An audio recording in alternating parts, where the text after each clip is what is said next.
You're listening to Mind, Body, Home with your host, Sara Ann. My friends, we're going to talk about the water element personality types. So far, I have done the earth element personality, the metal element personality. Today, we're going to explore water, and still to come is wood and fire. And for those of you that have been enjoying those past episodes, I know that y'all been patiently waiting because you're like, what am I? Am I water? Am I wood? Am I metal? You know, I get it. I get it. It's a good time to learn and understand about ourselves. The reasons people are the way they are, the way they behave is because of their elemental makeup. They can't help it. They are who they are.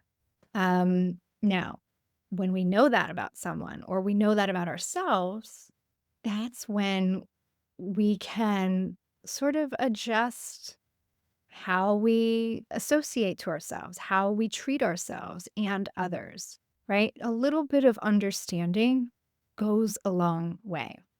But before we dive into the water element personality type, I am recording today in what is going to be my new office. It's a little boring right now. As you can see from behind me, I just have this gray wall. I'm patching some holes that you can see behind me, but everything else is set up for podcasting because I wanted to get this out to you today.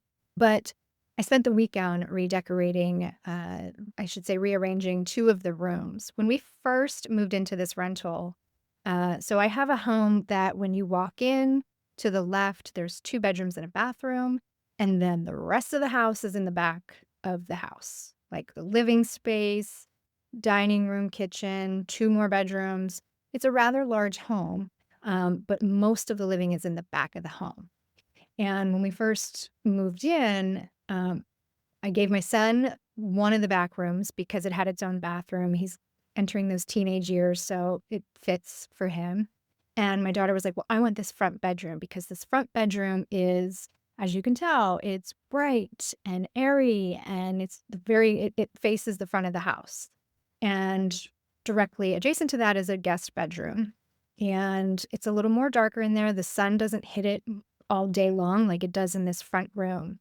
So I could see why she gravitated towards it. But now that she's been in it a little longer, I think she wants a little more dark privacy. She's always in there with the lights out, or maybe just has some twinkle lights on. So I was like, maybe she would like that room better because there is a dedicated office right off of the kitchen in the back of the house, but there's no privacy. There's no doors on the room. I've never treated it like an office. Like I had a desk and my chair in there, but I always took my laptop into the dining room. So if you're watching this on YouTube, you've probably seen past videos. You see like my living room and my kitchen all around me because I was recording in the dining room. It's probably the only other room in this house that gets great lighting. And so I would just move there. And I finally was like, what am I doing? Like, I'm running a company. Like, I'm working every single day at home and I'm sitting at my dining room table. Like, I need a dedicated space. I need light, bright energy, right? We're going to talk about it in a minute, but I'm ready to step into this expansive role as a business owner and I'm ready to be seen. And that's when it clicked. It was like me sitting in the back of the house, not really having a dedicated space to do my work. It felt like I was in some sense hiding, that I'm not putting myself out there. I'm not allowing myself to be seen. And so that's when I asked my daughter, how would you feel about switching up the bedrooms? Because I would really love your room to be my office. So we're in the middle of swapping things out. I'm really excited. I still have some redecorating to do. Like I still have a guest bed in here that I need to get rid of. I'm going to hang some stuff on the walls. I'm going to get some drapery. I'm excited. I haven't really decorated since we left Pittsburgh, to be honest. Our homes in Texas were just basic, bare, like we just need to eat, sleep, and like sit somewhere in the evening. I'm missing my creative design and decorating roots, so I'm excited to work on my office this winter. So that's how my weekend has been. The other thing I wanted to just quickly mention is that I officially closed Shop Elemental at the end of November. And I just want to express my gratitude to everyone who has supported the shop from its inception, but especially as I closed the doors just a few weeks ago. Um, Shop Elemental started honestly as a way to bridge my love for product sourcing, the part of interior design that I actually really enjoyed, with this new venture of creating energetic spaces. Every item in the shop represented one of the five elements, and it was a way to bring in decor and goods from an intentional perspective. You need a little element, here's some objects you can bring into your space. You need a little fire, here's some objects to bring into your space. So I was very intentional with the shop, but with all of the things that I have coming up, it was a little too hard for me to manage. Um, Not just the inventory and the stock, but also just packaging, shipping, delivering the orders. It was a lot on top of everything else I've got running. I have a lot of amazing projects coming up in 2026 that I'm excited to be sharing with y'all soon, but I needed to somehow rethink the shop. So the shop is not going away completely. Later in 2026, I will be launching mindbodyhome.shop. .com is taken, so we're going .shop. It is going to still be home goods and an apothecary for intentional decorating and thoughtful living, but it will be in a way that I do not have to manage the inventory and shipping, delivering, and all of the things. So I'm taking a totally new direction, and I am so excited about it. I do not have a date as to when it will be live, but I'm hoping sometime in the next year. So just a final word of thanks to everyone who has supported me and the shop. So I was talking to you a little bit about moving my office, being seen more in 2026, okay? Here's why. I want to expand my visibility with Mind Body Home. I'm looking to get press features, media features, putting myself out there on podcasts more. Really have a lot of good, juicy things to share with the world, but I have been hiding. I will just come out and say it. I'm just going to put it out there. I have been hiding. So moving my office is sort of the first step in being more visible to the people who need my work or want to hear about my work. And, I've always been a little private of a person. Okay. So it's a challenge for me. Um, Being the face of a company as an introvert is not easy. It's not. So if any of my introverts out there, you get this, right?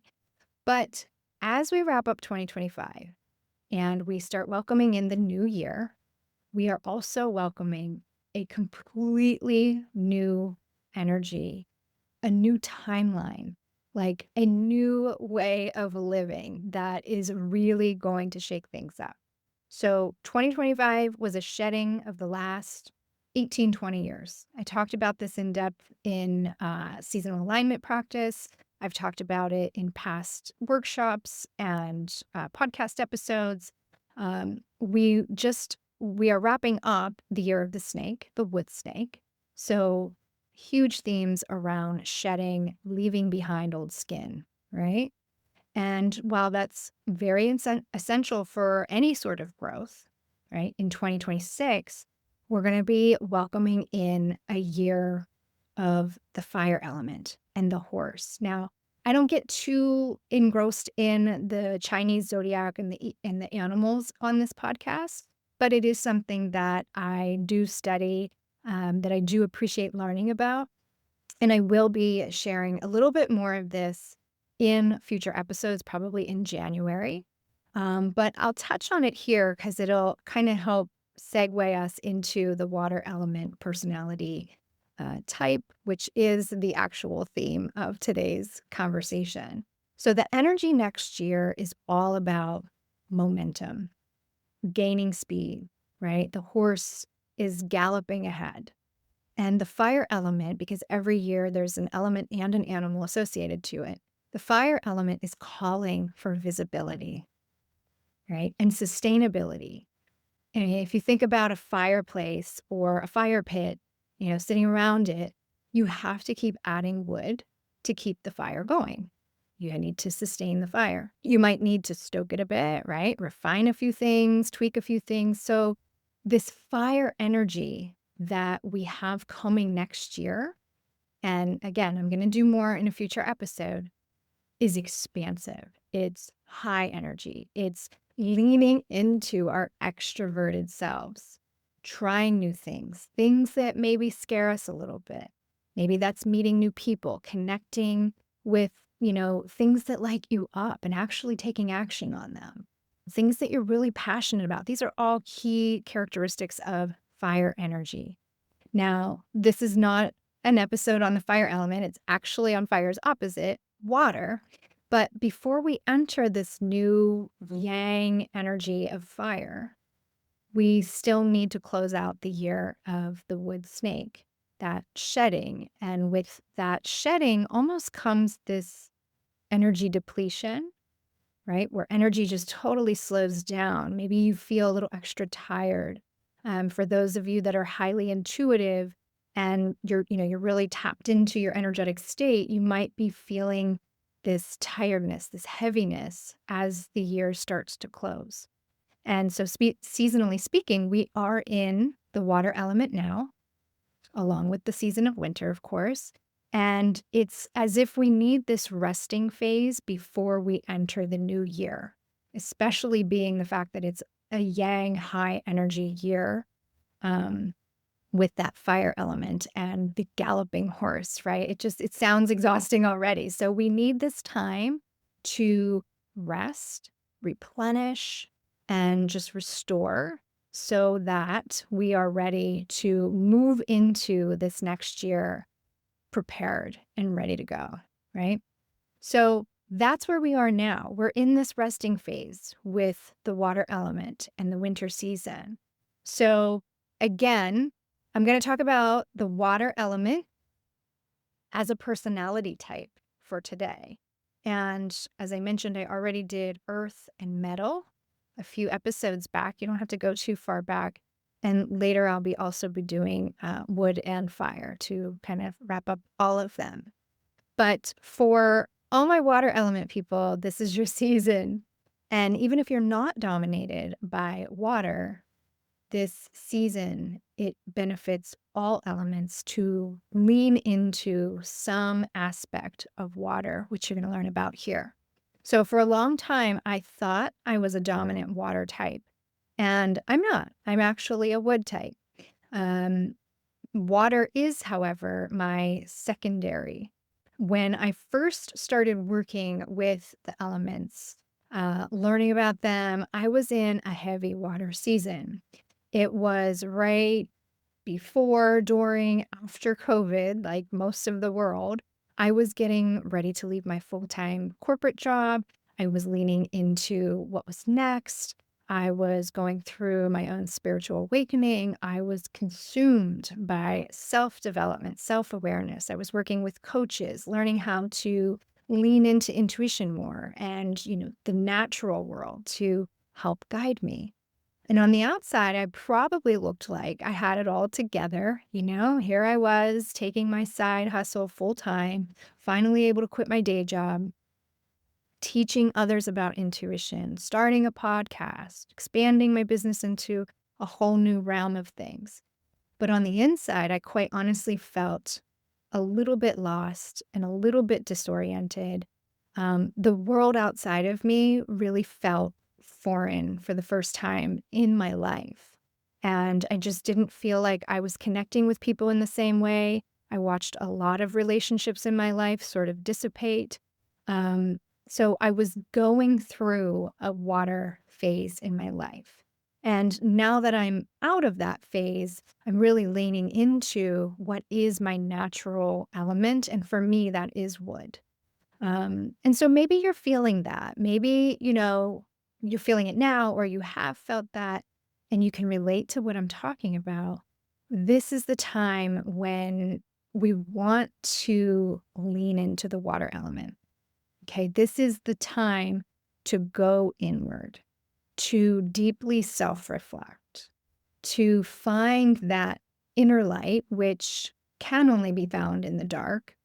Water represents that darkness, right? In nature, it's the season of winter. It's cold and dark. It gets darker earlier, right?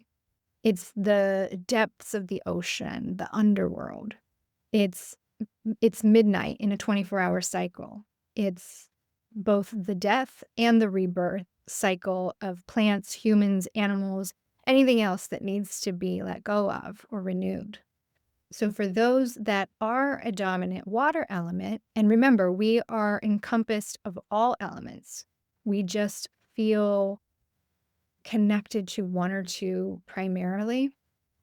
My mentor, Tisha Morris, in her book, I believe it was Missing Element, Hidden Strength, I remember she made a comment that we're all made up of the same recipe. We just have different amounts of each ingredient. I loved that analogy, but we have one or two element where we just feel most at home and comfortable with. So let's just start by looking at a couple common water types and their personalities or characteristics. So water types tend to be quiet, reflective, introverted. They're highly intuitive. They're deeply creative. And they're definitely homebodies. They do live in their heads a lot. They're philosophical. They have this drive to understand things at a very deep level. They often contemplate the world and the people and what drives them and why. They love to read and they love to go deep in conversation. And they want that conversation, that deep conversation, they want that reciprocated. So they don't necessarily they won't necessarily talk in groups and crowds. They want one-on-one connection and they want that deep connection. And, sometimes other people might consider them a little bit of a loner too. They like to work alone. They don't like group activities. They don't like big crowds. So career-wise, they might pursue things like writing, the arts, counseling, the healing arts. You'll see a lot of songwriters, actors. A lot of them are creative artists. But waters, they can also be very playful, right? They can be silly and funny. And they like to goof around a little bit, but I find that it's really only with people that they trust. So it might just be a partner or a best friend or maybe a sibling. They don't necessarily share that playful side of themselves with everyone and certainly not publicly at all. So the world that we live in is very high energy. It's constant go, go, go, right? It's yang energy. Um, but waters, they bring a balance to that, I think. They move at a much slower pace, their own pace. Okay. They are not going to move quickly. They don't want to be rushed. They have a lot of patience. They're never in a hurry. Okay. So you're never going to rush a water element. Could be frustrating if you live with the water and you are a wood or a fire because you are ready to go. And water is it's kind of like a turtle, it's very intentional about what it's doing, but it's going to go at its own pace. And so let's look at the emotion. The emotion tied to water is fear. Okay. So you might recognize yourself or other people as a water element if there's a strong sense of fear kind of all the time with them. And what do I mean by that?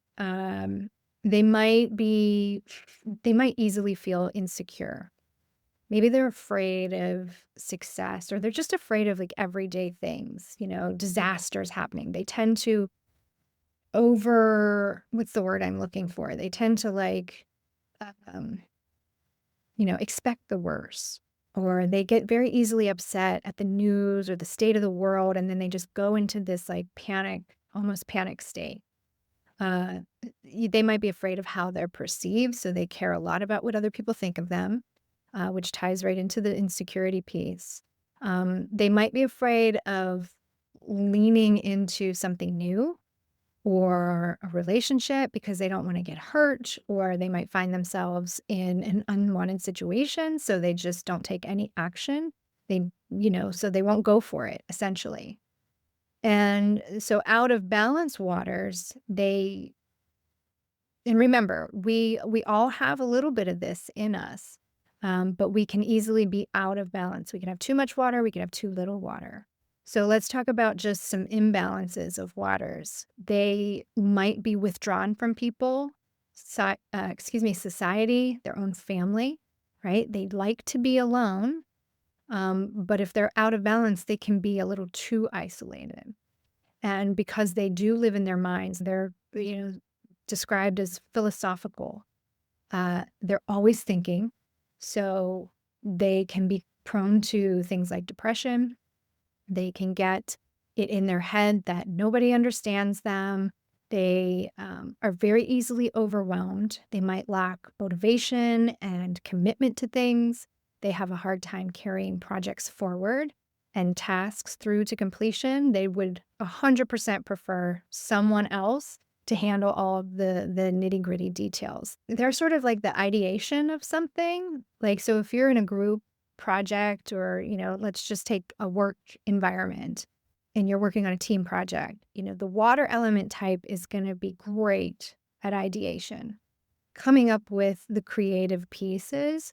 But when it comes to taking action, executing, completing, worrying about the details, that's someone else's job. The water element doesn't want anything to do with it. So let's talk a little bit about the body and water element. So in traditional Chinese medicine, water is tied to the bladder and the kidneys, right? Both responsible for filtering and releasing toxic fluids and waste from the body. So if you are prone to bladder infections, kidney stones, or other urinary complications, you might have an imbalanced water. Something as simple as increasing your water intake or maybe even adding a little amount of sea salt to your diet or even your water can support urinary function and water flow of the body. Full disclaimer here, I'm clearly not a physician. This is strictly informational, right? The intention is to just connect a dot. And if you do connect some dot, you are experiencing some urinary dysfunctions. Of course, you need to consult your physician or see an acupuncturist or someone in the medical field that can help you connect the dots even further.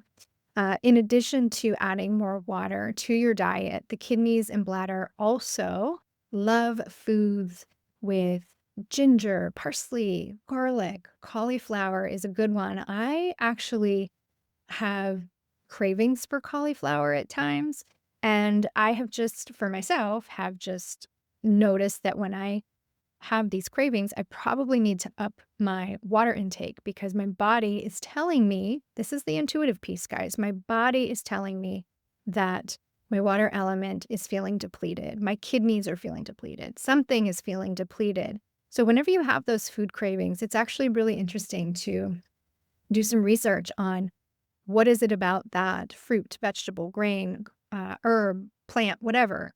Why is your body craving that? I love when those little things come up.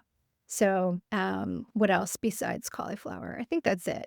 Um, no, there's also, I think, like apples, berries, watermelon, unrefined olive oil is all really great for kidney and bladder function. So let's shift to the home. Waters have a tendency to live quite comfortably amongst their clutter. So it's not unusual for their homes to feel cluttered or like there's a lack of space. There's no comfortable place to sit. There is probably for them, but when they have others living with them or guests over, it's kind of like, where do I sit? There's no real flow. So this is pretty common that I find with water elements. Not everything has a home, right? We always hear that in organization is like everything should have a home, not in a water's house. Okay, there's a bit of disorganization, but the thing with waters is that it doesn't bother them, right? A lot of clients will say, I can't function in my house anymore. They're overwhelmed by it. That's not my water people. Water people are totally content it being the way that it is. Um, Now it might bother other people in the home, right? But especially if they're living with like a metal element who's extremely organized, It's usually a bad situation. But water elements, they also like their home to be dark. They forget to open the blinds or open the windows to let in fresh light, fresh air, right? The front of their home, maybe not even the front, but the front, the back, any of the windows are they're always covered. Outside the bushes are overgrown, right? The whole entry has like a cluttered feel. There's overgrown bushes, too many trees. You might not be able to see the front door. That's an out of balance water element. In fact, it's so fun. I teach my daughter and my son. I talked about my daughter a lot because she's like into it, where my son, he's just like, yeah, mom, that's cool.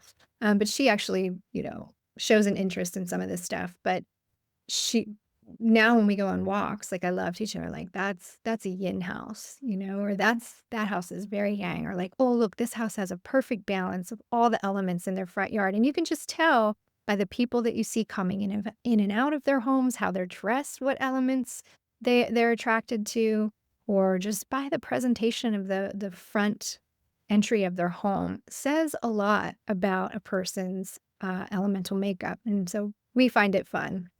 It's fun to hear her actually, learn and tell me what kind of home or what kind of person is living there, so that's a good time.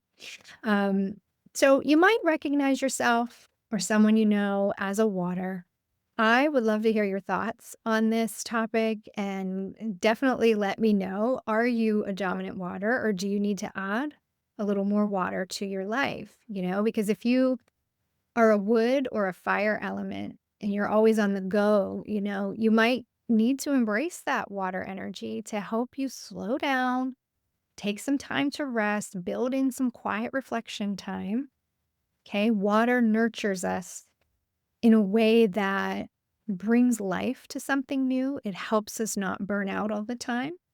If you're in a water phase, or a season of life that is heavily water, like I was describing before, and it's feeling a little uncomfortable for you, just know that it is just a season. It's just a cycle for you. You're not going to be here forever. If it feels overwhelming, it probably is not your dominant type, and you're just in that cycle or season. So that discomfort is there for a reason. And I just, with any feeling or any emotion, it's best to not push it away, ignore it, get frustrated with it. Just try to find peace with it. Try to find a way to just let it be there and let it support you in the way that it wants to. So, embrace the downtime, the stillness, the great pause. Okay. If you have too much water, you can add a little bit of earth to help contain it a bit more. So you can add earth elements to your decor, to the way you dress, to the foods you eat. Earth element is all about mother energy, right? So nourishing yourself, loving yourself, parenting your mindset, right? Always being on the mind and calling it out when it's just ruminating, okay? Calming your fears, all of those things mothers do quite naturally. So that's a way to remember um, that earth supports water when there's too much water going on, okay? It's all a balance, my friends. I love the elements so much. They provide so much guidance and wisdom to help explain the complexities of being a human. And the more I lean into them, I discover more about myself and the people that I interact with. Um, I think that understanding the elements, learning about them, has truly changed my life. And when I first discovered this system, something really clicked. These elements aren't just personality types. They're not just relationship dynamics. They are a living rhythm that runs through our seasons, through each day, through our homes, right? And even, our dreams and goals and where we are in life. And, that's what I'm going to quickly just end with talking about seasonal alignment. And that's exactly why I created this practice. Seasonal alignment practice with the 5 elements is a year-long membership, and it's designed to help you plan and live in alignment with your own inner rhythm, your environment, and your deepest desires. Because, I say this quite frequently.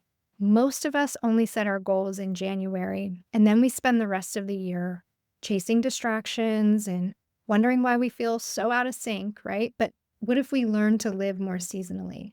What would happen if we revisited goals and dreams all throughout the year with the permission to pivot and realign when necessary? So, in this membership, we gather each season for a live quarterly planning workshop, all rooted in the energy of that particular element at the time.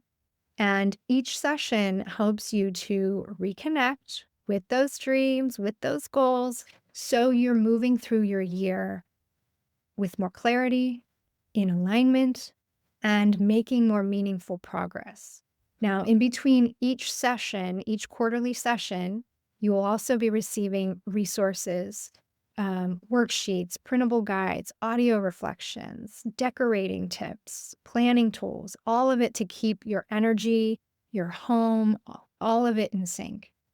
Of course, we're also going to weave in insights from mind, body, and home framework so that you're not just setting goals, but you're actually creating a lifestyle that supports all of it, all of you, right?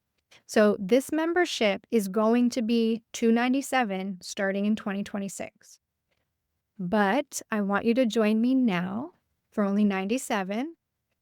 Our next workshop is happening on December 19th and is focused on this topic, the water element and the season of winter.